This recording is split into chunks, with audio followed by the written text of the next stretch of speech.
कन्नौज के सभी भाइयों बहनों को मेरा आदरपूर्वक नमस्कार।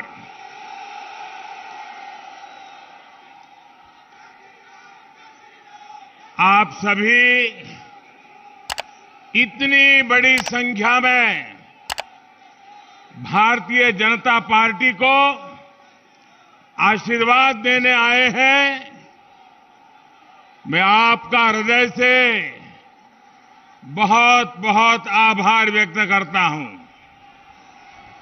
इटावा, औरैया और फर्रुखाबाद से भी लोग हमारे साथ जुड़े हुए हैं। इन क्षेत्र के भी सभी लोगों का मैं अभिनंदन करता हूं।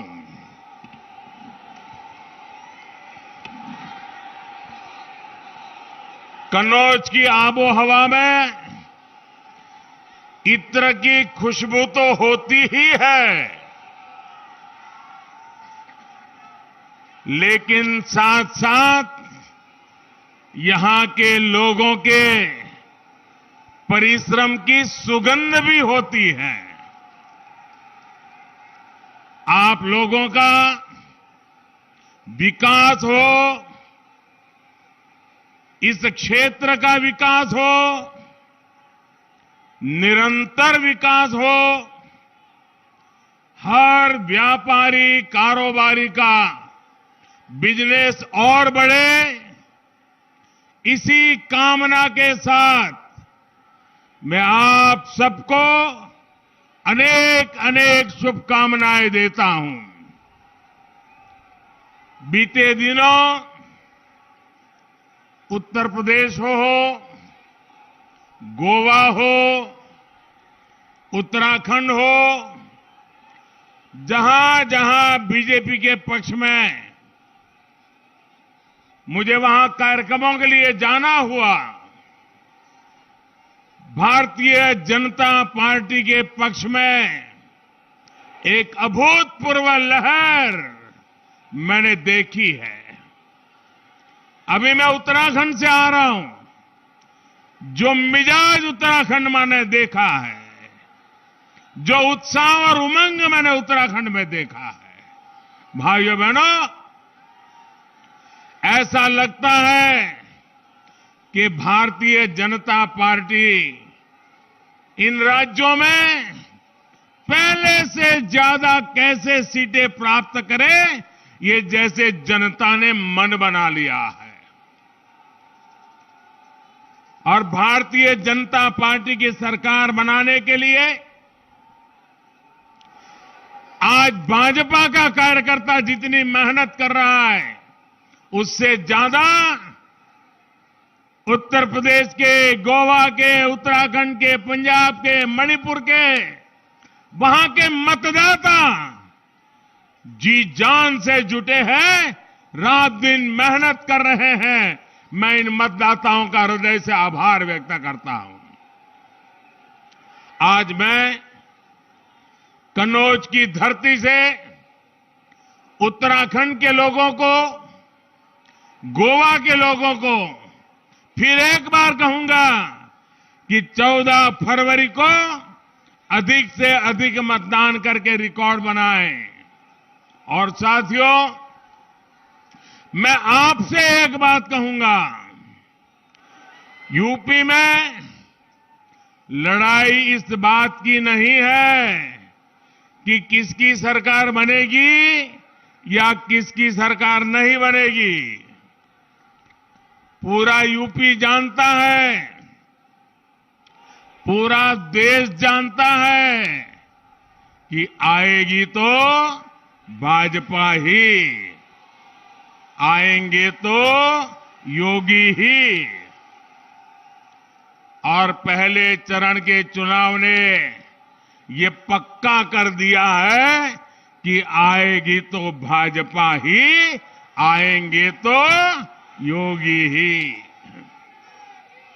बस अब मुकाबला इस बात का है कि बीजेपी की जो पूर्ण बहुमत की सरकार बनेगी, वो पहले से कितनी ज्यादा सीटें लेकर के बनेगी, इसका मुकाबला चल रहा है। और इस मुकाबले में भी आगे निकलना है।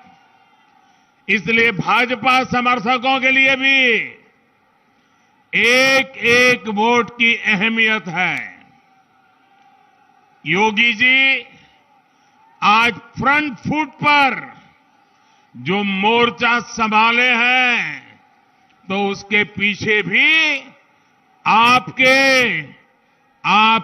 एक एक वोट की ताकत है, आपके समर्थन की ताकत है।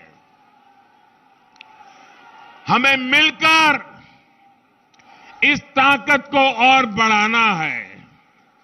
भाइयों और बहनों, पहले चरण के मतदान ने एक और बात साफ की है। 2 दिन से गौर परिवारवादियों को सपने दिखना बंद हो गए हैं।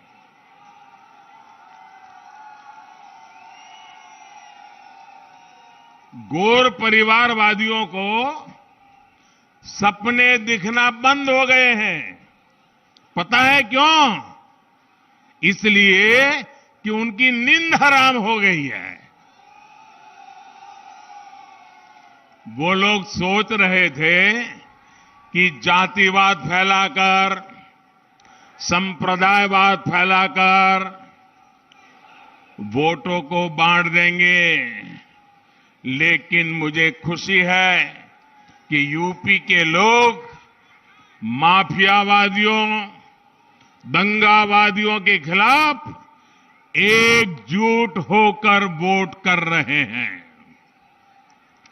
ये एकजुटता दंगावाद से मुक्ति के पक्ष में है। ये एकजुटता कानून व्यवस्था के पक्ष में है। ये एकजुटता महिलाओं की सुरक्षा, सम्मान और समृद्धि के पक्ष में है। यूपी के जिन क्षेत्रों में आगे के चरणों का चुनाव है, वहां के लोगों को भी मैं कहूंगा, इसी तरह एकजुट रहना है। अपना वोट जाति के नाम पर, संप्रदाय के नाम पर बंटने नहीं देना है। साथियों, विकास के लिए, रोजगार के लिए, निवेश के लिए शांति का माहौल सबसे पहली शर्त है। इसलिए उत्तर प्रदेश आज कानून के राज को सबसे बड़ी प्राथमिकता दे रहा है। यूपी का सामान्य से सामान्य मतदाता भी समझ रहा है कि दंगाइयों और गुंडे बदमाशों के इलाज की दवा सिर्फ और सिर्फ भाजपा के सरकार के ही पास है। मुझे याद है, एक समय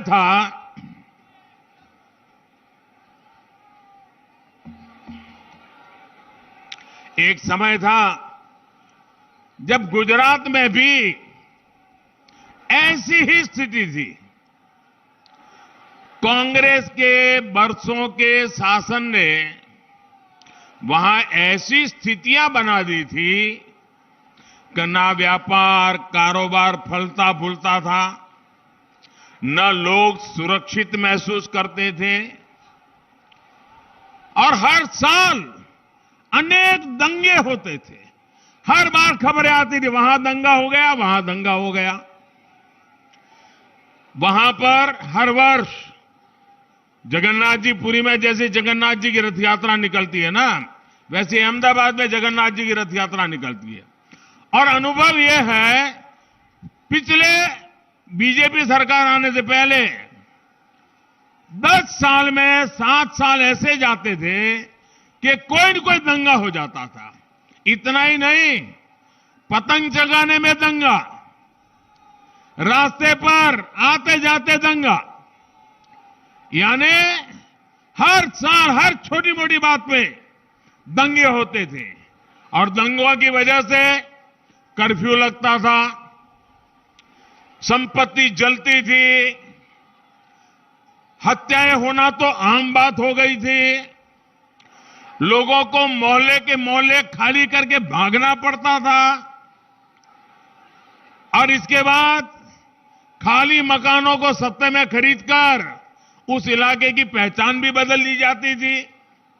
इसी प्रकार के दुष्चक्र में गुजरात लंबे अरसे तक फंसा हुआ था। गुजरात के लोगों ने जब बीजेपी को मौका दिया तो स्थितियां बदलना शुरू हो गई। हमने सबसे बड़ी प्राथमिकता कानून व्यवस्था को दी, कानून के राज को दी। इसी का नतीजा है कि पिछले 2 दशकों से गुजरात में कोई बड़ा दंगा नहीं हुआ है। अब वहां हर वर्ग, हर संप्रदाय के लोग अपने विकास, गुजरात के विकास, देश के विकास में जुटे हुए हैं। और आप देखिए, सभी के प्रयासों से गुजरात भी किस तरह विकास की नई ऊंचाइयों को छू रहा है। कन्नौज के मेरे भाइयों बहनों, आप मुझे बताइए, हमें शांति चाहिए कि नहीं चाहिए? कानून का राज चाहिए कि नहीं चाहिए? दंगों से मुक्ति चाहिए कि नहीं चाहिए? गुंडागिर्दी बंद होनी चाहिए कि नहीं होनी चाहिए? माफियाशाही बंद होनी चाहिए कि नहीं होनी चाहिए? बेटियों को सम्मान की जिंदगी मिलनी चाहिए कि नहीं मिलनी चाहिए?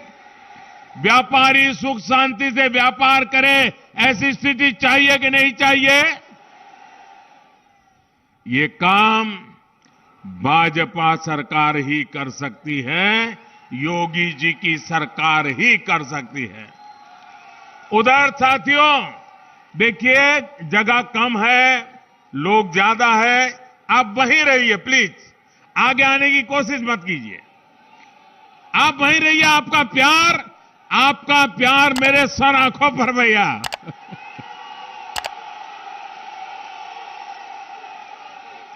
ये आपका प्यार ही है जो मुझे दिन रात काम करने के लिए दौड़ाता रहता है। आपके प्यार को 100 सलाम।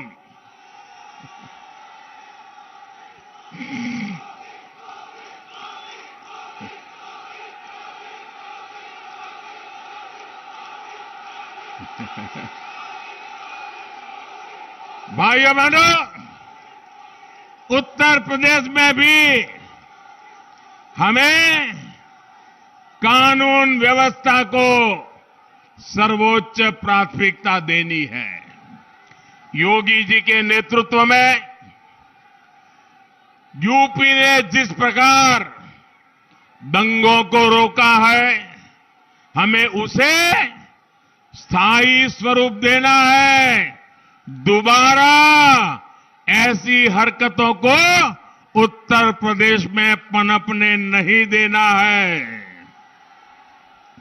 भाइयों और बहनों, सिर्फ विकास की बातें करने से विश्वास नहीं आता, लेकिन जब नीयत साफ होती है, मेहनत दिन रात होती है, जनता के सुख दुख की चिंता होती है, तभी सामान्य मानवी के मन में विश्वास पैदा होता है।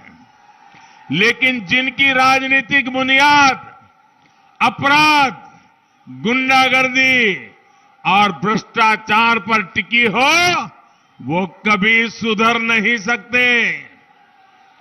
आप देखिए, कैसे कैसे उम्मीदवारों को इन लोगों ने टिकट दिया है। इनके ज्यादातर उम्मीदवार हिस्ट्री सीटर हैं और उनकी तो हालत ऐसी है, कई लोग तो जेल से ही चुनाव लड़ रहे हैं। साथियों, लोकतंत्र की व्याख्या करते हुए पूरे विश्व में एक बात कही जाती है, लंबे अरसे से कही जाती है और कहा जाता है, government of the people, by the people, for the people, यानी जनता का जनता के लिए और जनता द्वारा शासन। हमारे देश की गैर परिवारवादी पार्टियों ने लोकतंत्र की इस भावना को ही बदल दिया। ये लोगों का मंत्र क्या बन गया है, ये लोग क्या कहते हैं, उनका सूत्र क्या है, of the people, by the people, for the people नहीं, उनका सूत्र है परिवार का, परिवार के लिए, परिवार द्वारा शासन, government of the family, by the family, for the family.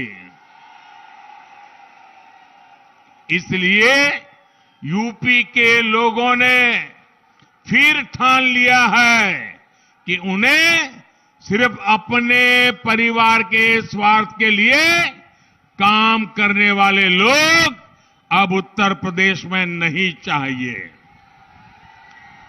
UP के लोगों को तो पब्लिक की सेवा करने वाले लोग चाहिए, परिवार की सेवा करने वाले नहीं। इन गैर परिवारवादियों की कुनीति का एक गवाह कन्नौज का इत्र उद्योग भी है। इन्होंने अपने भ्रष्टाचार से, अपने काले कारनामों से यहां के इत्र कारोबार को भी बदनाम किया। इन्होंने इत्र को करप्शन से जोड़ दिया। हम इस इत्र को ग्लोबल ब्रांड बनाने में जुटे हुए हैं। दुनिया में कन्नौज के इत्र का डंका बजे, इसके लिए हम काम कर रहे हैं।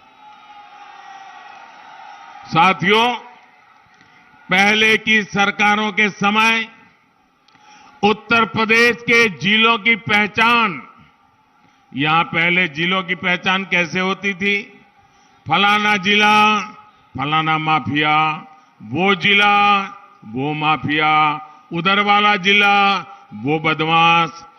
जिलों की पहचान ऐसे ही माफियाओं से होती थी। 5 वर्ष के भीतर भीतर अब योगी जी की सरकार के समय यूपी के जिलों की पहचान वहां के उत्पादों से हो रही है। 1 डिस्ट्रिक्ट 1 प्रोडक्ट के तहत योगी जी की सरकार ने औरैया के देसी घी को भी अंतर्राष्ट्रीय पहचान दिलाने में मदद की है। इटावा के बुनकरों द्वारा बनाए उत्पाद देश विदेश में धूम मचाए, इसके लिए भी प्रोत्साहन दिया जा रहा है। यूपी में ऐसे उत्पादों को अंतर्राष्ट्रीय मार्केट तक पहुंचाने के लिए भी काम हो रहा है। अब तो बुंदेलखंड एक्सप्रेस वे भी जल्द तैयार होने वाला है। इसका भी लाभ औरैया और इटावा सहित इस पूरे क्षेत्र को होने वाला है। साथियों, गांव, गरीब, किसान, पशुपालक सभी का जीवन बेहतर बनाने के लिए भी हम दिन रात काम कर रहे हैं। हमारे यहां पशुधन का क्या महत्व है, ये हमारे गोपालकों से बेहतर कौन बता सकता है। बीते वर्षों में हमारी सरकार ने गोबर धन योजना की शुरुआत की, राष्ट्रीय कामधेनु आयोग का गठन किया, डेयरी सेक्टर के इंफ्रास्ट्रक्चर के लिए हजारों करोड़ रुपए का विशेष फंड बनाया। हमने पहली बार पशुपालकों, मछली पालन से जुड़े लोगों को, उनको भी किसान क्रेडिट कार्ड की सुविधा हमारी सरकार ने दी है। साथियों, कोरोना की वजह से आज देश में लोगों के टीकाकरण की बहुत चर्चा हो रही है। कोरोना के कारण सबको पता है टीकाकरण कितना बड़ा काम होता है, कितनी मेहनत होती है, कितने लोग काम करते, सबको पता है। लेकिन एक बात मैं बताता हूं जिसकी बहुत चर्चा नहीं हो रही है, लोगों के ध्यान में भी नहीं आता है। क्यों? बात ऐसी भी है, जैसे कोरोना के समय वैक्सीन की चर्चा होती है, हमने हिंदुस्तान में आजादी के बाद पहली बार सबसे बड़ा एक काम चलाया है, वो है पशुधन की सुरक्षा के लिए। पशुओं के लिए बहुत बड़ा टीकाकरण अभियान चलाया है। आजादी के बाद पशुओं के टीकाकरण का ऐसा अभियान देश में पहली बार शुरू हुआ है। इस पर सरकार 13,000 करोड़ रुपए से ज्यादा खर्च कर रही है। पशुओं को फुट एंड माउथ डिसीज, मुंह पका और खुर पका बीमारी से निजात दिलाना हमारी प्राथमिकता है। भाई और बहनों, जो काम इनको छोटे लगते हैं, हमें उनमें गरीब की तरक्की का समाधान दिखता है। हमें उसकी चिंता थी जिसके पास या तो जमीन है ही नहीं या फिर बहुत कम है। हमें उन बहनों की चिंता थी जिनके लिए पशुपालन आत्मनिर्भरता का, आत्मसम्मान का माध्यम है। पशुपालन में जुटे एक बड़े समाज को जिसे पिछड़ा कहा गया, हमें उनकी समृद्धि, उनकी गरिमा की चिंता थी। हमें उन पशुओं की चिंता थी जिनको बेसहारा, बेआसरा छोड़ दिया जाता है। इसलिए दूध के साथ साथ और जो दूध नहीं दे पाते हैं, वो पशु का भी गोबर से भी धन कमाने के माध्यम आज हम विकसित कर रहे हैं। उत्तर प्रदेश में गोबर से बायोगैस बनाने के, जैविक खाद बनाने वाले बहुत बड़े प्लांट्स लगाए जा रहे हैं। साथियों, हमारी सरकार नेचुरल फार्मिंग को भी बढ़ावा दे रही है। ये खेती का वो तरीका है जिसमें खेती पर खर्च ना के बराबर होता है, लेकिन उत्पादन और ज्यादा होता है। इसमें भी हमारे पशुधन की भूमिका है। देश के अनेक राज्यों के किसान आज केमिकल फ्री खेती कर रहे हैं, नेचुरल फार्मिंग कर रहे हैं और पहले से ज्यादा पैसा कमा रहे हैं। जो पशु कुछ लोगों को बोझ लगते हैं, वही पशु अब किसानों की कमाई बढ़ाने में मदद करने जा रहे हैं। अभी कुछ दिन पहले मेरी काशी से ऐसे कई किसानों से मुलाकात हुई थी। नेचुरल फार्मिंग का ये तरीका उत्तर प्रदेश के छोटे किसानों के लिए भी बहुत लाभकारी है। उनके अनुभव सुनकर के मुझे इतना आनंद आया। उन्होंने खेती में क्रांति का काम किया है। भाइयों और बहनों, कनौज को विशेष ध्यान में रखते हुए हमारी सरकार एक और अभियान चला रही है। मधुमक्खी पालन को बढ़ावा देने के लिए भाजपा सरकार ने 500 करोड़ रुपए का एक राष्ट्रीय अभियान शुरू किया है। इससे यहां के लोगों को दो तरह के लाभ मिलेंगे। एक तो मधुमक्खियों से फूलों की खेती को मदद मिलेगी, यानी एक तरह से इत्र उद्योग को सीधी मदद मिलेगी। दूसरा ये कि यहां अलग अलग फूलों के रस से बने अलग अलग सुगंध और स्वाद वाले शहद का उत्पादन संभव होगा और वो बढ़ेगा जिसका दुनिया के बाजार में बहुत बड़ी आवश्यकता है। इस तरह के आधुनिक प्रयासों की उम्मीद आप परिवारवादियों से कभी नहीं कर सकते। भाइयों बहनों, भाजपा सरकार वर्तमान के साथ ही भविष्य की चुनौतियों को देखते हुए भी निरंतर काम कर रही है। चाहे हर गरीब को पक्का घर देना हो, हर गांव को तेज इंटरनेट की सुविधा देनी हो, हर गांव को पक्की सड़कों से जोड़ना हो, हाईवे एक्सप्रेसवे बनाने हो, गांव के पास ही अच्छे भंडार, आधुनिक कोल्ड स्टोरेज, कृषि आधारित उद्योग लगाने हो, इसके लिए हमारी सरकार ने बड़ी बड़ी योजनाएं बनाई हैं। 44,000 करोड़ 44,000 करोड़ रुपए से अधिक केन बेतवा लिंक परियोजना इसी का एक उदाहरण है। ये जो गौर परिवारवादी बड़ी बड़ी घोषणाएं कर रहे हैं, वो इन्हीं योजनाओं के भरोसे उनको बोलना पड़ रहा है। लेकिन भाइयों और बहनों, केंद्र की योजनाओं का लाभ उत्तर प्रदेश को तभी मिल सकता है जब यहां बेहतर तालमेल वाली सरकार हो। गरीबों को घर देने में यूपी अव्वल राज्यों में रहा, क्योंकि यहां डबल इंजन सरकार है। गरीब बहनों को मुफ्त गैस कनेक्शन तेजी से मिले, क्योंकि यहां डबल इंजन सरकार है। लाखों किसान परिवारों को पीएम किसान सम्मान निधि मिला, क्योंकि यहां डबल इंजन की सरकार है। आयुष्मान भारत योजना के तहत लाखों मरीजों को मुफ्त इलाज मिला, क्यों? क्योंकि यहां डबल इंजन की सरकार है। दशकों पुरानी सिंचाई परियोजना पूरी हुई, हर घर जल योजना पर काम हुआ, क्यों?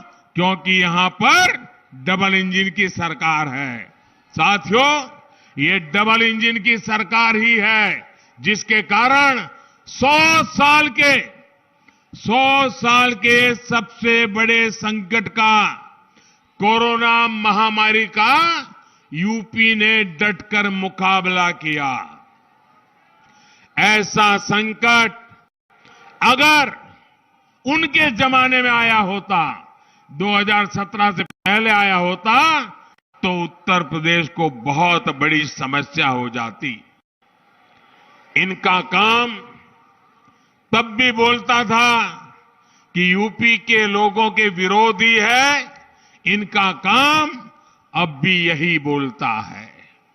इन्होंने मेड इन इंडिया टीकों को भाजपा का टीका बताकर गरीबों के जीवन से बहुत बड़ा खिलवाड़ करने की कोशिश की।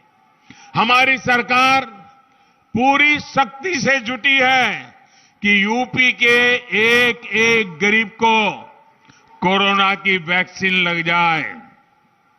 लेकिन इन लोगों ने इस अभियान में भी बाधा डालने की कोशिश की। आप अंदाजा लगाइए साथियों, अगर गरीबों को कोरोना वैक्सीन नहीं लगी होती तो इस लहर में मेरे सभी भाइयों बहनों का, मेरे उत्तर प्रदेश के नागरिकों का क्या हाल हुआ होता। हमारी सरकार ने गरीब का, सामान्य मानवी का जीवन बचाने के लिए सबको मुफ्त वैक्सीन लगवाई और आज भी लगवा रही है। मैं कन्नौज के इटावा, औरैया, फर्रुखाबाद और यूपी के हर व्यापारी, हर कारोबारी, हर दुकानदार से एक बात विशेष तौर पर कहूंगा। एक बार सोचिए कि अगर हमारी सरकार ने तेजी से सबको वैक्सीन लगवाई न होती, अगर हम ये काम न कर पाते तो क्या होता।